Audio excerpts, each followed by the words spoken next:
पास और कोई रास्ता है नहीं। अब हम कोई बिजनेसमैन तो है नहीं, है भाई अंबानी अडानी ना हमारे पुरखों अब इतनी जमीन छोड़ गए कि हर आदमी के पास 200 एकड़ 300 एकड़ जमीन हो या बनी बनाई प्रॉपर्टी तो आदमी कुछ और भी कर लेगा। पढ़ने के अलावा हमारे पास और कोई रास्ता नहीं है। एक बात और है कि जो आदमी लोअर मिडिल क्लास होता है, एक और क्लास होती है लोअर मिडिल और अपर क्लास के बीच में भी एक क्लास आती है जो लोअर और मिडिल के बीच में होता है।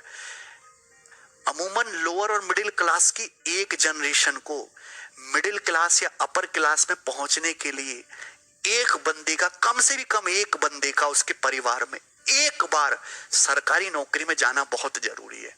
कि जब वो आदमी सरकारी नौकरी में जाता है ना तो और भी बहुत सारे रास्ते खुलते हैं परिवार के लिए भी और उनके परिवार में जो छोटे बच्चे होते हैं उनके लिए भी। आप देखना ये चीज आप सोसाइटी में ऑब्जर्व भी करोगे, लेकिन गवर्नमेंट इस बात को समझ ही नहीं रही है भाई। कोरोना में देखा एक साल में जिनके बड़े बड़े बिजनेस थे, फैक्ट्रियां थी, उनको भी रोटी के लाले पड़ गए, बैंक की किस्त देना भारी हो गई, लेकिन सरकारी आदमी सेफ रहा।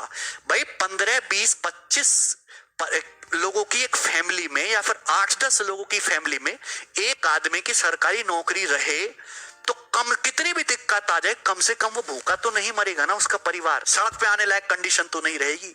तो 1/10 के रेशियो में सरकारी नौकरी होना जरूरी है, 1/10 के रेशियो में एटलीस्ट 10%। लेकिन हमारे भारत में क्या है अभी केवल 3.4%, वो भी सेंट्रल और स्टेट मिला के।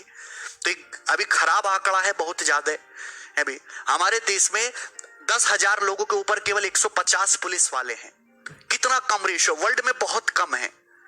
इस चीज को बढ़ाना चाहिए तभी तो लॉ एंड ऑर्डर सही होगा। फिर कहते हैं लॉ एंड ऑर्डर सही नहीं है। हमारे पास उतने सरकारी विभागों में लोग ही नहीं हैं जितने काम करने वालों की जरूरत है। एक्चुअल में लाखों पद खाली भरे हुए, उनको पड़े हुए, उनको भरने वाला नहीं है।